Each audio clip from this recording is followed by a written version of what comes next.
Assalamualaikum warahmatullahi wabarakatuh. Salam lestari, salam konservasi.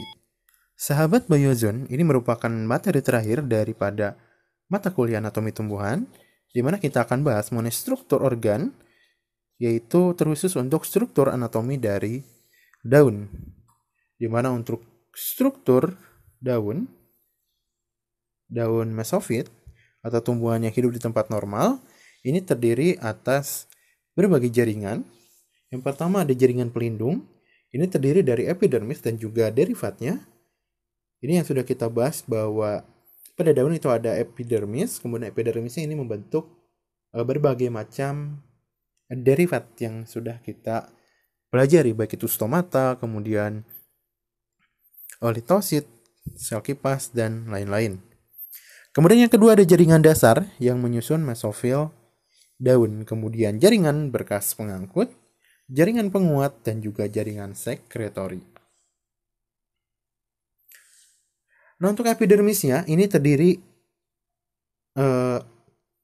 atau terletak di permukaan atas maupun juga di permukaan bawah dari daun. Kemudian umumnya terdiri dari satu lapis sel, tapi ada pula yang terdiri dari beberapa lapis sel ketika kita bicara mengenai hipodermis, misalnya pada Picus elastica, kemudian juga pada Nerium dan juga pada Piper. Kemudian jumlah lapisan epidermis bagian atas biasanya lebih banyak daripada permukaan bawah, bila sebaliknya akan terdapat ruang substomata yang besar. Kemudian dinding sel epidermis mengalami penebalan yang tidak merata. Dinding sel terluar berdinding tebal, terdiri dari lignin, tetapi biasanya terdiri dari kutin sehingga akan membentuk lapisan kuticula. Kemudian stomata terdapat di kedua permukaan daun, sehingga disebut juga sebagai daun ampistomatik. Artinya stomatanya berada di permukaan atas dan juga permukaan bawah. Kemudian ada juga yang stomata itu hanya terletak pada salah satu permukaan saja. Nah, umumnya di bagian bawah itu disebut sebagai daun hipostomatik, tetapi ada juga pada daun terapung itu hanya terdapat di atas permukaan atau terdapat di permukaan atas saja.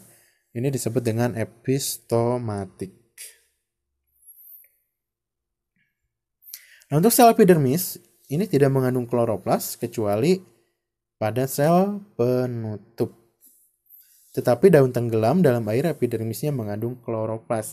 Artinya ini untuk daun yang tenggelam itu kloroplas hanya terdapat pada stomata. Sel penutup ini bisa kita sebut juga sebagai sel penjaga pada stomata. Jadi pada stomata itu terdapat adanya kloroplas. Kemudian untuk daun tenggelam itu epidermisnya mengandung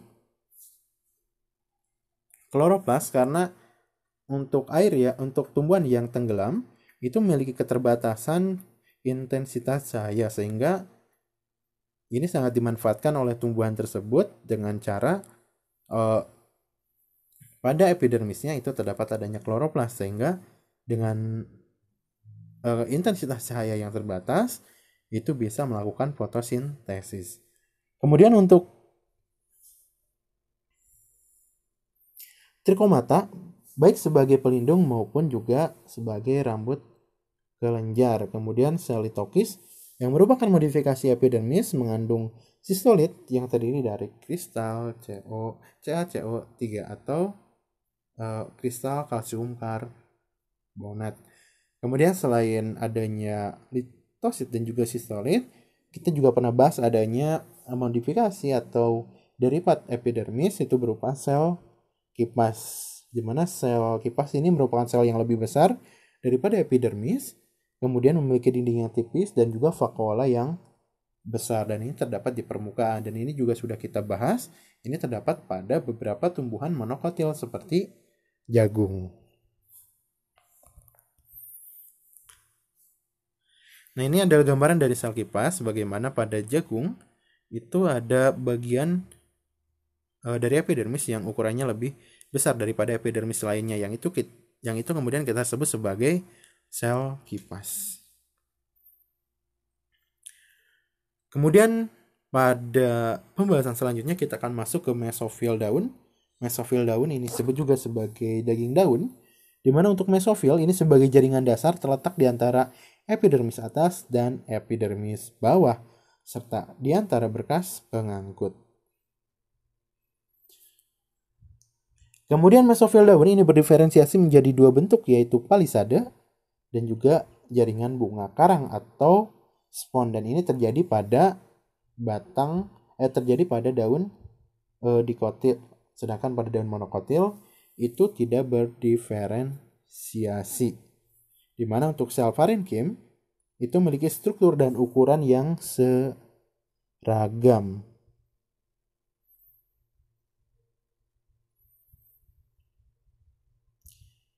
Nah, untuk jaringan tiang itu bentuknya silindris, tegak, kemudian tegak juga pada permukaan daun, kemudian kedudukannya rapat dan juga mengandung kloroplas.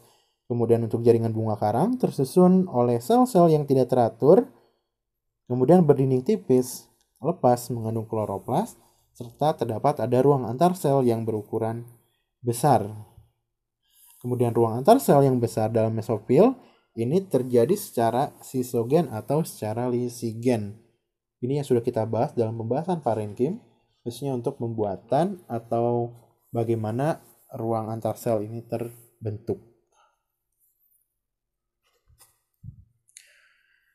Jadi itu pada dikotil tadi berdiferensiasi menjadi jaringan tiang atau palisad dan juga jaringan bunga karang atau spons. Sedangkan pada monokotil itu tidak berdiferensiasi. Dan kemudian sel-sel yang mengelilingi berkas pengangkut itu menunjukkan morfologi berbeda dengan sel-sel mesofil yang lain, sehingga membentuk selubung berkas pengangkut. Kemudian pembahasan selanjutnya ini berkaitan dengan sistem jaringan berkas pengangkut, di mana berkas pengangkut pada daun itu membentuk bangun kompleks yang disebut sebagai tulang daun. Kemudian tumbuhan dikotil mempunyai satu ibu tulang daun dan juga memiliki cabang-cabang yang berbentuk jala. Sedangkan pada tumbuhan monokotil, tulang daun yang berderet sejajar, sumbu daun dan dihubungkan oleh berkas kecil-kecil di antaranya. Kemudian yang selanjutnya, berkas pengangkut tersusun atas jaringan parenkim yang sedikit mengandung kloroplas dengan jaringan penguat berupa kolenkim. Kemudian di dalam berkas pengangkut, silem selalu berada di atas flum. Nah, ini adalah struktur daun dikotil. Kita bisa lihat ada jaringan mesofil. Ini terdiri dari jaringan tiang dan jaringan bunga karang. Karena kedudukan daripada jaringan bunga karang yang bentuknya tidak seragam dan ukurannya juga tidak seragam, ini mengakibatkan terbentuknya ruang antar sel. Kemudian di bagian epidermis atas itu terdapat adanya kutikula. Kutikula ini yang mengakibatkan ketika daun terkena cahaya matahari itu nampak berkilau atau berkerlip.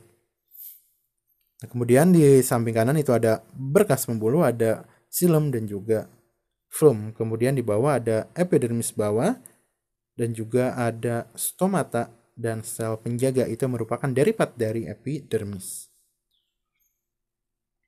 Nah, bisa kita bandingkan di sini antara daun dikotil dan daun monokotil. Ini untuk mesofilnya, yang kiri adalah daun dikotil, yang kanan adalah daun monokotil, di mana untuk daun monokotil itu terlihat lebih rapat karena bentuk daripada mesofil daun, parenkimnya itu seragam.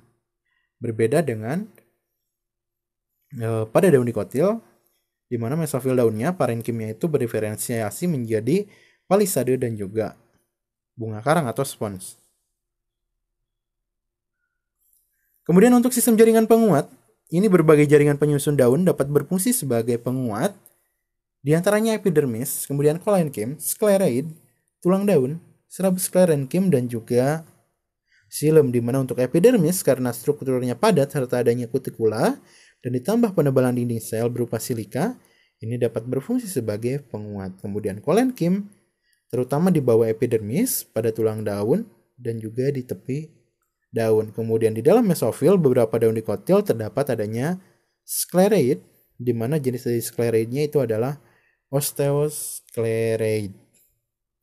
Kemudian untuk tulang daun yang besar juga mengandung serabut sklerenkim. di mana untuk sklerenchyme itu sebagai penguat. Kemudian pada monokotil, berkas pengangkut selalu disertai dengan serabut. Pada Gramineae, serabut sklerenchyme itu menggerombol antara berkas pengangkut dengan epidermis atas dan juga epidermis bawah. Sedangkan untuk xilem, selain sebagai penguat juga memperkuat daun karena dinding selnya tebal serta tersebar di seluruh helaian daun. Karena di sini juga peran daripada tulang daunnya adalah sebagai pemberi bentuk karena dia merupakan rangka atau skeleton dan juga sebagai penguat daripada daun.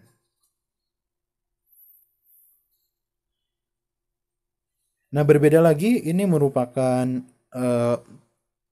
daun khusus bisa pada daun pinus maupun daun padi, di mana untuk parenkimnya untuk mesofil daun itu tidak berdiferensiasi menjadi palisade dan spons, tapi di mana untuk dindingnya ini mengalami penebalan ke arah dalam dan kita sebut ini sebagai parenkim lipatan.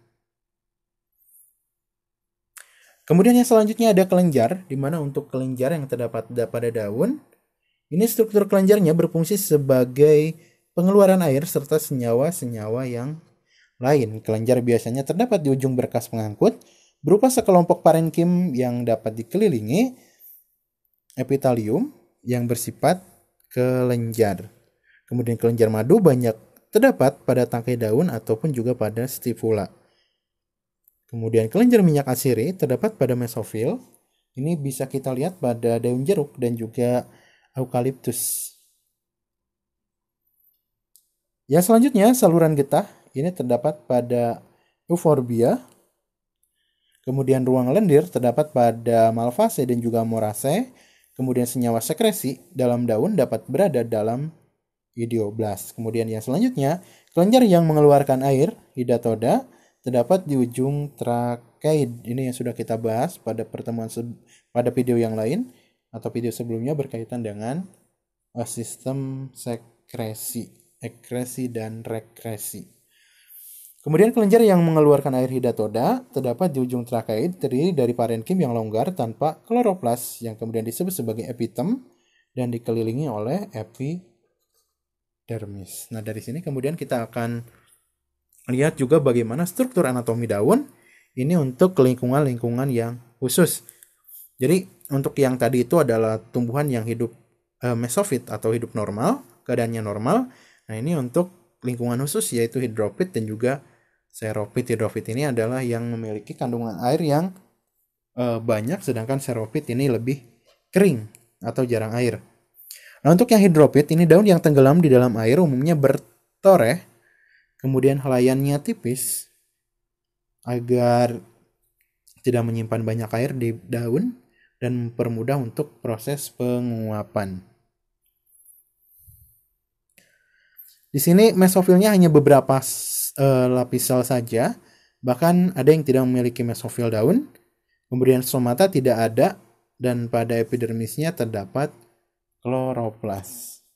Kemudian daun yang terapung umumnya lebih utuh, lebih tebal, dan stomata terdapat di bagian atas. Kemudian xilem sangat sedikit dibandingkan dengan phloem.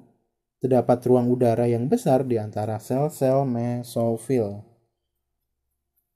Kemudian mesofil tidak berdiferensiasi menjadi palisade dan juga bunga karang seperti tanaman dikotil pada umumnya.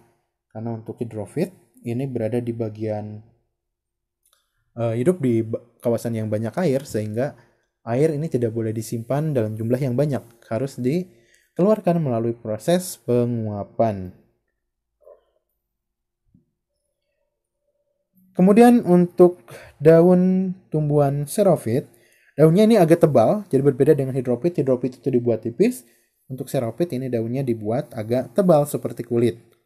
Kemudian kutikula tebal dan banyak mengandung trichomata. Kemudian mesofil dapat terdiri dari dua palisade. Kemudian dinding epidermis dan juga subepidermis mengalami penebalan lignin. Di sini membentuk hipodermis. Kemudian berkas pengangkut terbentuk sempurna dan terdapat penguat berupa sklerenchyme. Kemudian bentuk daun silindris atau juga bisa menggulung.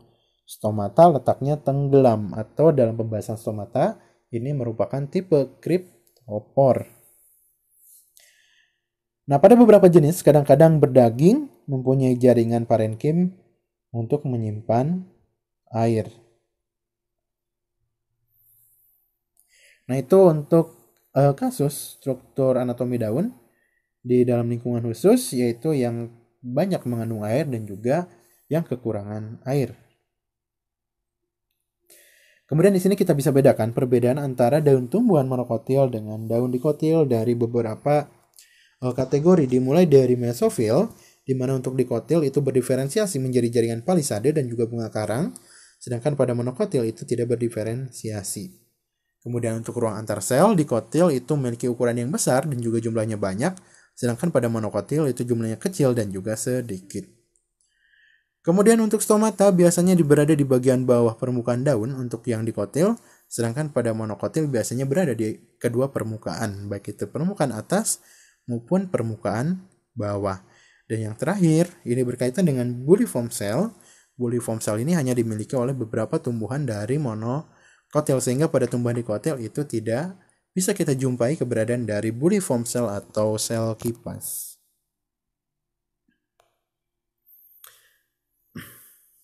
Nah, di sini merupakan masih perbandingan dari pada struktur mesofil untuk daun dikotil dan juga monokotil.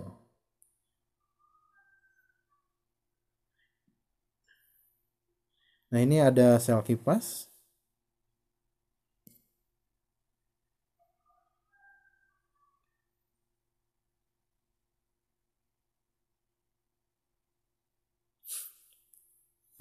Kemudian ini pada daun jeruk, kurang lebih sama, dan ini pada epidermis yang memiliki podermis dan juga memiliki derivat berupa litosit. Oke, untuk bahasan mengenai struktur anatomi daun kita cukupkan.